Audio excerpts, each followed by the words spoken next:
So again, guys and girls, you just have about another 6 or 7 minutes left. You're going to work on documents 5, 6, 7, 8 at this point for the Declaration of Independence.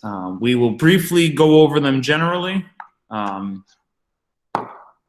then we'll move on to the next part of a lesson. This is just finishing up yesterday's lesson.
So our eyes scroll down a little, so hopefully you could see it better, but it's going to read, and for the support of this declaration, with the firm reliance on the protection of divine providence, we mutually pledge to each other our lives, our fortunes, and our sacred honor.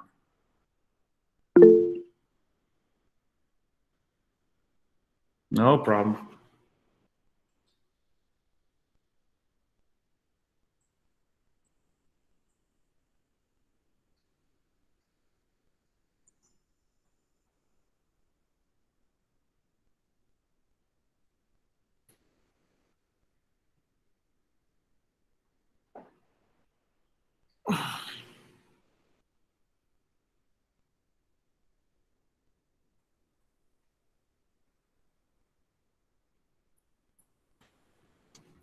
Yeah, with the if it gets cut off, you just gotta take the screenshot and just move it up a little bit. If not, just look at the screen. Both are acceptable.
Give everyone 1 or 2 more minutes. Try and finish up. Again, you're just putting into your own words what you think these particular situations mean. If you are done, though, you can take out your notebook. We're continuing the notes from yesterday. You do not need to do anything new. So you're just going to continue your notes, kind of get that set up on on the Declaration of Independence.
Okay, ladies and gentlemen, so I don't have a perfect situation here because it's going to be too long for me to share one screen, share the other.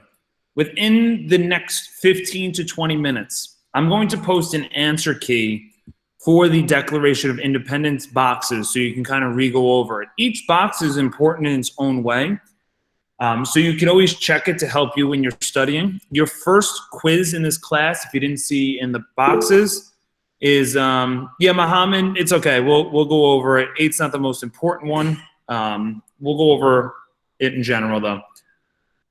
Your first quiz is Tuesday, so looking at this answer key will obviously help you. What I'm gonna do is I'm gonna post it in the Google Classroom, so you could always take a look back at it. But instead of taking a look at all of the documents, what we're going to do is when we're looking at the Declaration of Independence, we're going to summarize it to 3 major purposes.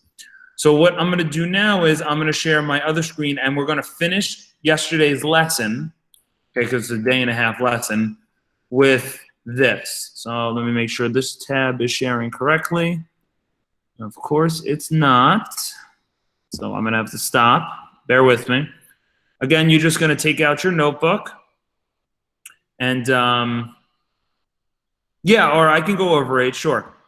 Okay, just let me go through the documents here like this, and I can definitely go over 8.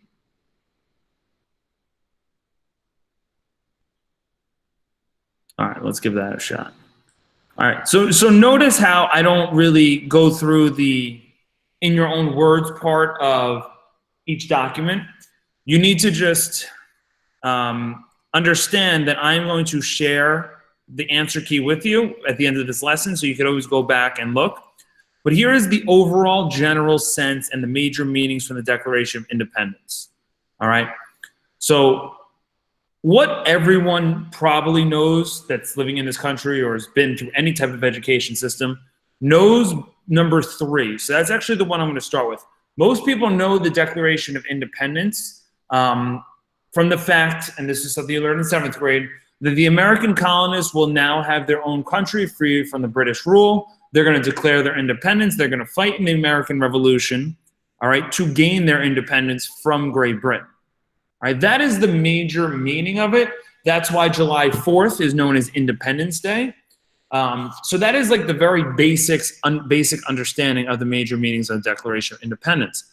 Now, that does not actually come until the very end of the Declaration of Independence. So if you looked at document 7, I can't have both screens up, but if you still have document 7 up, you will notice document 7 talks about, we solemnly publish and declare that these united colonies are essentially free and absolved from any allegiance to the British Crown. Now, Aura was asking about number 8. Number 8 just kind of goes on to say how the signers of the Declaration of Independence, the people at the bottom, they are essentially saying that we are going to pledge our lives to this cause of independence and pledge our lives to each other. It's actually a very poetic thing for all of the founding fathers to say, we are now going to be independent and unified together against Great Britain. All right? So that's what number 8 was specifically talking about. But documents 7 and 8 really just have to do with the fact that America is now officially declaring its independence from Great Britain. Okay?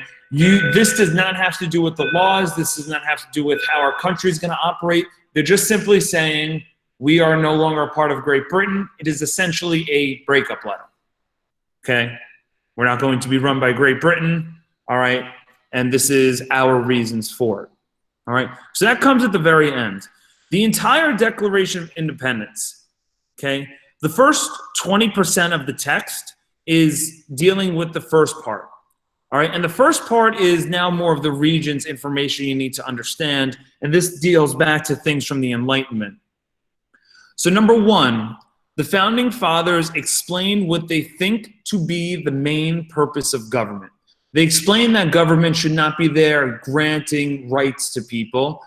Basically, they're saying that rights are inalienable, they're something that everyone has, and that these rights should be protected by government.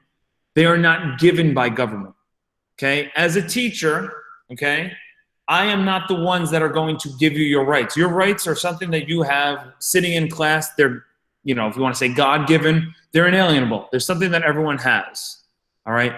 They're basically pointing out that the government's job is to protect your natural rights, and if the government's not protecting your natural rights, then the social contract theory says you need to get rid of the government, okay? And that's Jefferson kind of like if he was writing an essay, and we can look at the Declaration of Independence in that, he's basically writing in his introduction the reason why they're declaring independence, why he's writing this, so to speak. All right? Then he goes into the majority of what the Declaration of Independence actually looks like.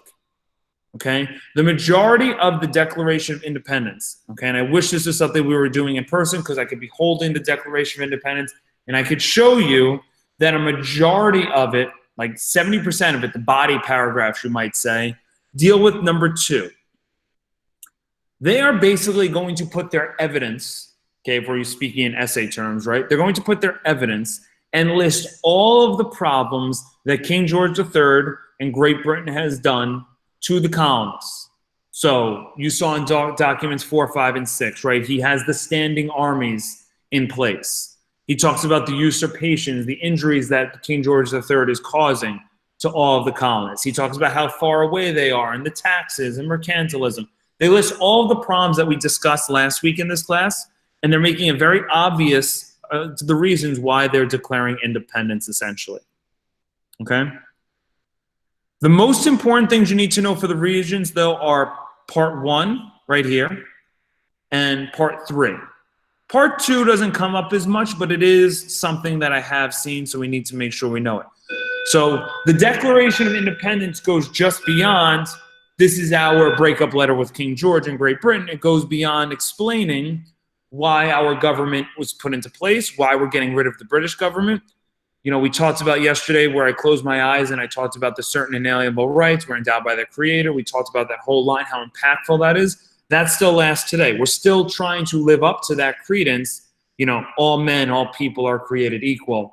And that comes all the way back to this document. You'll be so surprised in 2020 how often people and politicians will refer back to this document and debate about it even still today. All right. Please write in the text if you have any questions. When you check later, there will be an answer key posted so you can go over your answers. All right. You are technically now supposed to hand in your assignment for yesterday. So just making sure I'm abundantly clear, you can start handing in your assignment for yesterday. Do not hand in lesson, what is it, lesson 9 today, the one that we're doing today, starting today. You can hand in the lesson from yesterday. Okay? While that's going on, I'm going to throw 3 Regents questions up here. All right? If you see the answer, you could write it down.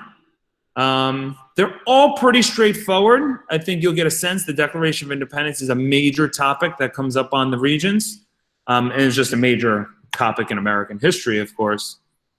So what is, number one, the primary purpose of the Declaration of Independence?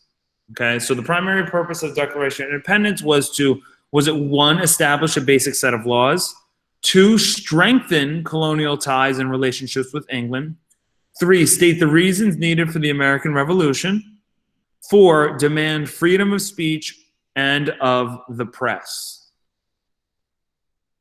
So if you know the answer, you could write it down. Which answer do you think is best based off of this reading?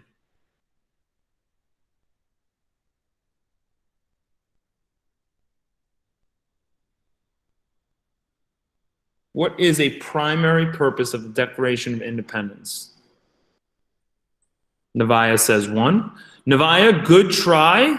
Incorrect, though. Establish a basic set of laws. That's going to be, we got a bunch of different answers. This is great. Finally, we tricked you. Good. So let me explain. It's not going to be one because it establishes a basic set of laws, because that is something that the Constitution, which you're going to learn about, is going to do. It's not going to demand freedom of speech and of the press, because that's going to be also in the Constitution. The best answer, and I saw a couple of them, is three. The Declaration of Independence is going to state the reasons of why we need to fight Britain for our American independence and revolution. So the American Revolution and American independence are synonymous with one another, the same type of thing. So three is the best answer, okay? The group I just taught live had a little bit of problems with it too, so it's not a big deal. Let's try the next one. Which principle of government is proposed in the Declaration of Independence? So what type of government? One, political power originates with a strong central government, meaning a strong leader or king. Two, the primary function of government is to protect natural rights. Three, a system of checks and balances is the most effective way to prevent governmental abuse of power. Four, individual liberties must be guaranteed by a strong Bill of Rights. Okay, which answer do you think is best?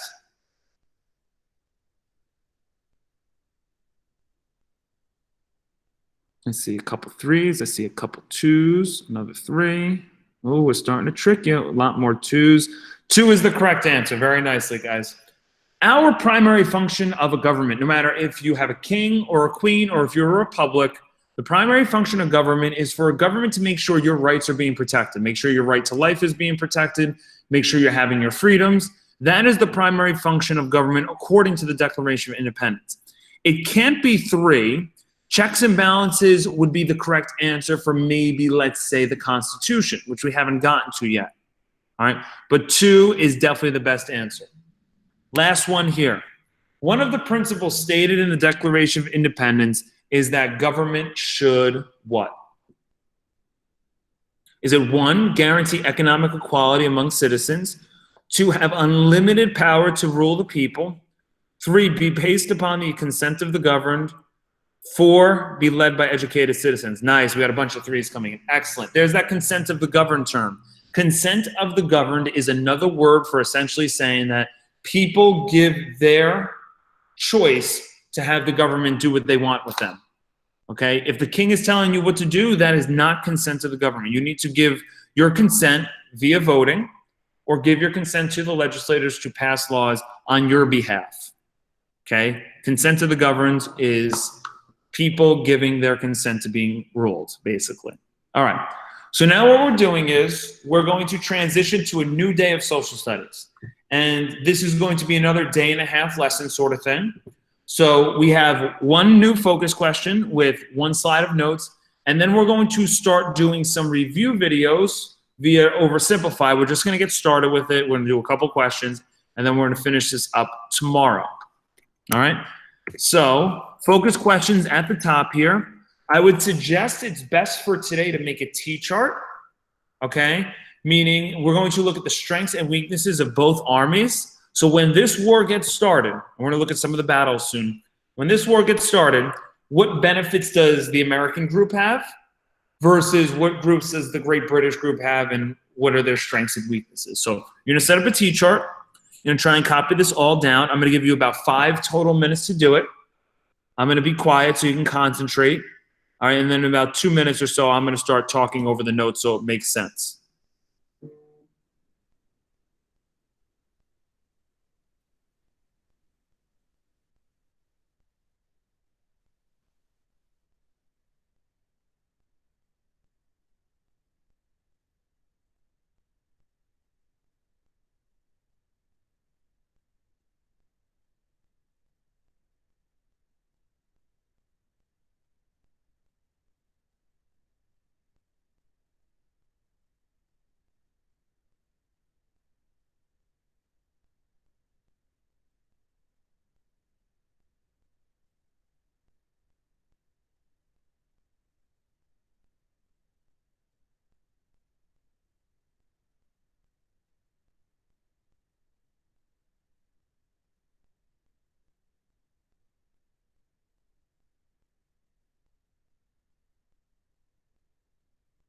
All right, so continue to copy down. I'm just going to start talking over some of the notes a little bit. We first want to start with America, the colonists. We want to start with their new army, and they're going to fight this Revolutionary War. They're going to be at a severe disadvantage, okay, for a couple different reasons. But let's start with their strengths. What is the American army particularly good at? Do you need to know any of the battles specifically from the Revolutionary War for the Regents? No, except for one. So there are a lot of battles, but we do need to know the overall, what are the strengths and weaknesses of both sides. So strength number one for the Americans was they were very inspired to fight. They fought for a cause they believed in. They believed that they should be independent from Great Britain. And you pair that with the fact that the Founding Fathers and the Patriots, if Great Britain was to win this war, technically all the Patriots, all the Founding Fathers are committing treason, so they would be sentenced to death if Britain won. So they're not only fighting for a cause they believed in, they're literally fighting for their lives. It's not like they lose the war and it's like, oh, darn, we'll try again next time sort of thing. They'll most likely be killed. All right, so they were very inspired. They were fighting for their lives. They're fighting for their children. They're fighting for their families because they truly believed that America should be independent and its own country from Great Britain. And this was a huge strength that they had. Many people were willing to fight battles to the death as opposed to surrendering or being captured by the British. All right. Number two, they're going to get help later on in the war, specifically by the country of France. And that was going to be a huge help. France, if you remember, is like the rival of Great Britain. They fought in the French and Indian War. So this was a good opportunity for France to kind of get back at Great Britain. And they're going to help out later on, not at the beginning, but later on in like 1777 and 1778. All right. The weaknesses for the armies were the soldiers were very untrained. They really weren't technically soldiers. They were militiamen, meaning they like Mr. Panio. I'd be a teacher during the day, and then I have to go train for a war at night. All right. They were not very well trained, and this caused definitely a lot of problems. They were also very poorly equipped. All right. Since they weren't a real army, they were a group of like ragtag militiamen. They didn't have the best weapons either. So not only were they fighting against people that were better trained against them, they didn't have the weapons to stand up to them many times. And number two, I'm going to ask this question. An army is going to have soldiers on the land. An Air Force, though they're not an Air Force of the American Revolution, is going to fight, an Air Force is going to fight on the air, an army on land. Where does the Navy fight? Someone write in the chat, let me know if you know where the Navy fights, if you wanted to join the Navy. Excellent. They're going to fight on the ocean. They're going to fight in the water, the sea, the lakes, the rivers. Excellent. All right. So America's Navy was so incredibly small that anytime there was a battle near the ocean or in water, the Americans really got their butts whipped. There's the exception of one famous Navy commander. I think his name was John Paul Jones. You may learn about him soon. Besides that, like the British dominated any of the Navy battles, okay? And for those that don't know, the Marines, they kind of do all three. They fight a little bit on water, a little bit on land. They kind of do all three. All right. So if you've ever heard of them. So Britain, okay, they were led by King George III, as we know, and they had a couple of generals here. The strengths of this army was that they were literally the most talented and well-trained army in the world. So if they got into a heads-up battle with the colonists, they generally did very well. And they had the opposite. They had a large, powerful navy. They were able to send their boats and ships over from Great Britain, and they'd come in and fight without much of a problem. Their weaknesses, though, were pretty glaring. All right, let's first start with the first one. They had to cross the Atlantic Ocean to fight. It's over 2,000 miles away.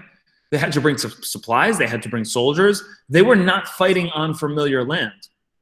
You know who was fighting on familiar land and their home field advantage? That would be the colonists. So the colonists really got used to fighting on their own land, and this was a huge advantage for them. Britain, on the other hand, are bringing soldiers that don't know the land as well, and you'll see some of the battles later on. This was a huge disadvantage for Britain because they didn't know the land. They didn't know where they were going sometimes. All right. Another major weakness was they used mercenaries, which are soldiers hired from another nation as soldiers. They had Great Britain. They didn't really care about this war. Like if you were living in Great Britain and lived and had to take a Great Britain U.S. History course, the U.S. Revolution and the American Revolution is something they would barely even touch upon. This was not a major war for them. So they sent some British soldiers, but what they thought was better was they hired mercenaries. So they hired soldiers from Germany, they hired soldiers from Poland and the Hessians, and they would hire them in and they'd fight. But when you're fighting against soldiers that are mercenaries and not a part of the country, they don't fight as hard, right? Are you really willing to die for a country that's not yours in a war? Most likely not. So any times that the Hessians or the mercenaries got into any problems, they surrendered and gave up. So a lot of Americans won battles they maybe shouldn't have because they were fighting to the death, but the other countries weren't. All right? What we're going to do for the last just 5 minutes, we're just going to get started. You guys have a quiz coming up on Tuesday. I want to spend just a little bit of review time, kind of getting to the start of the American Revolution. A lot of what tomorrow is, it's a perfect, nice Friday when he's spending some time watching some videos, answering some questions to help us review. And then Monday is your first double period. So you have a little bit of extra work, but you'll notice the second period, you're mostly just studying for your first quiz. All right? So what you're going to do is, all right, you're going to pull open the document that I shared today, which was the oversimplified video. We're going to try and get done just the first 5 questions. That's it. Just the first 5 questions. And that's going to be perfect. That's going to lead us into tomorrow. All right. So pull open the document here. It says oversimplified. All right. And I'm going to share my... I gotta turn this off again. It's so annoying. I gotta stop presenting. I gotta represent the video. I don't know why that keeps happening, but it keeps happening. Oh, did I not make a copy for you guys? That would be really annoying. Yes, you would make a copy. Damn. I'm real sorry about that. Yes, please make a copy. That's an oversight on my part. I'm really sorry about that. Make a copy for yourself, and then, you know, when you turn it in, you'll just turn in the finished version. All right, so preview questions 1 and 2 really quickly. Preview questions 1 and 2, and then we're going to answer the questions as they come up. We're going to try and get done the first 5. Holy smokes! Christopher Columbus, that is no way to address the king and queen of Spain. What is wrong with you? Okay, so you know how we're looking for a new trade route to India, right? Right. And the Earth is round, right? Right. So I'm thinking we can just sail the other way around the planet, right? Yeah. So I set sail, right? And I reach India, right? Right. Wrong. Wrong. I did not reach India. I did not. All right. No. All right. Get to the point. Did you know there's a whole nother freaking continent out there? Okay, and do you think I should care about this? Why? Oh, I'm sorry. Did I forget to mention there's gold everywhere? Gold? Columbus landed in Central America in October 1492, and he had the time of his life. And by that I mean he went on a huge theft and murder spree. He stole gold, jewelry, people, and a hammock. And then he returned to show off all of his riches, including a few previously undiscovered items such as tobacco, the pineapple, turkeys, and a hammock. Now I know what you're thinking, but oversimplified, Columbus didn't discover America, the Vikings did. And you'd be partially right. In the 11th century, Leif Erikson was the first European to land in America. But hey, if you love Vikings so much, then why don't you check out today's sponsor? Vikings War of Clans is a mobile game that was hammock. And suddenly the race was on to explore and conquer the new world. After a couple centuries of warring with the natives and each other, the European powers had claimed quite a lot of land, including this area, which both the English and the French claimed as theirs. One day the French said, I'm gonna build some forts along here. And the English were like, could you not? And the French said, sorry, but no, I could not. And they went ahead and built their forts, which pissed off the English, so they sent an up-and-coming British lieutenant colonel by the name of George Washington with a combined force of British troops and Native Americans. After a short battle, the French commander said, all right, we surrender. Okay, boys, pack it up. There's surrender. Oh, sorry, was I not meant to split his head open with a tomahawk? Don't worry, it's not like this will start a 7-year-long major global conflict. And what happened next was a 7-year-long major global conflict, which Great Britain won. At the peace negotiations, Spain gave up Florida, while France gave up all of its territories in North America. But Britain's victory came at a cost, a £60 million cost. They were now broke. All right, quickly, let's go over 1 and 2. Who actually discovered America? Because it technically wasn't Columbus. Who was here exploring first? That would be the Vikings. Excellent, guys. Number 2, what was another, well, first off, who won the 7 Years' War? Great Britain. Excellent. Another word for the 7 Years' War is the French and Indian War. I don't know. I'm not sure if I kind of made this clear, but the 7 Years' War actually lasted 9 years. I don't know why they call it that, but we know it as a French and Indian War. All right. Preview questions 3, 4, and 5. We'll go back to the video here. In a lot of debt and had to come up with some way to repay it. So they went to the colonies and said, okay, listen up. So a huge part of the war was spent protecting you from the French, and now we have no money because of it. So I'm not sure what you're saying here. Okay, so we spent a lot of money protecting you from the French, right? Right. And now we're broke. That certainly is a pickle. Listen to me. We spent all of our money protecting you, and now we need money. Can you please pay us back some money? No.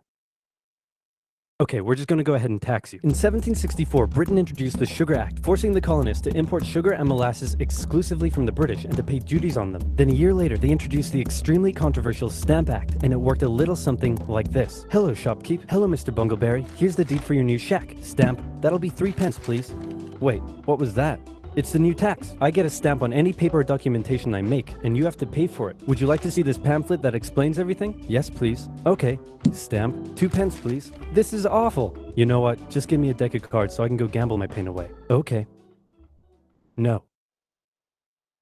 Don't do it. Stamp. Obviously, the colonists were like, hey, my dudes, this new tax legislation right here, this is BS. Until now, they had enjoyed relative freedom to rule themselves, and now suddenly Britain was asserting its control. They were especially unhappy because they didn't have any representatives in the parliament that was levying taxes on them. So they protested. Orators gave fiery speeches. British goods were boycotted, and anyone loyal to the British found themselves increasingly harassed. The whole thing actually began to take quite a toll on British business, and after just a couple years, the British were forced to repeal the Stamp Act. But we still desperately need money. What should we do? We could try taxing the colonies. Great idea. Wait, didn't we literally just try that and it failed miserably? Man, look at me. I look fabulous. Have you ever seen such a handsome boy? No siree, Georgie. No way. You're the handsomest, smartest, most popular king that ever lived, and everybody likes you. You're doing such a good job. Your Majesty? Oh, you're still here. Get the hell out. So in 1766, the British made a declaration saying, we can do what we want because we're in charge and you can all go suck it. Then they levied a whole bunch of new taxes on the Americans via import duties. Glass? There's a tax for that. Lead? There's a tax for that. Paper? Tea? Oil? There's a tax for that. And once again, the Americans boycotted British goods, British business felt the pinch, and the British had to back down. Alright, this is ridiculous. They're my colonies and I have to be able to assert my control. Repeal all the new taxes except for the one on tea. Also send 1,000 troops to Boston to take control. Oh, and make the colonists pay for them. And as British troops arrived, the tension in Boston was palpable. You could cut it with a knife, and it was all about to come to a head. On March 5th, a band of local patriots began heckling a British guard at the customs house. More and more Americans joined in the heckling, while more British troops turned up in support of their comrade. Snowballs were thrown at the British. The snowballs turned to rocks, the rocks to oyster shells. The soldiers, outnumbered, panicked. One thing leads to another, and you can see where this is going. 5 civilians were killed. The Patriot press throughout the colonies declared the Boston Massacre an unwarranted crime committed against the people of Boston by the cruel British. All right, let's just quickly go over this. So number 3 asked, how did Great Britain decide to pay back its money? Tax the colonists and return to mercantilism. That's how they decided to pay back the money from the French and Indian War, not just the taxes. You need to go a little bit further. All right. Number 4 has to do with the Stamp Act. How did the Stamp Act do? Anything with a stamp, and I'm just doing these because we're running out of time. Anything with a stamp on a piece of paper was taxed. And then 5, how many colonists died at the Boston Massacre? Ironically or coincidentally, it is also the number 5. So 5 is 5. All right. Not much of a massacre, but the media portrayed it as a massacre. All right. I went 1 minute over. I apologize. So apologize to whoever your next teacher is, even if you have a class. I will see you guys tomorrow. Please check your schedule.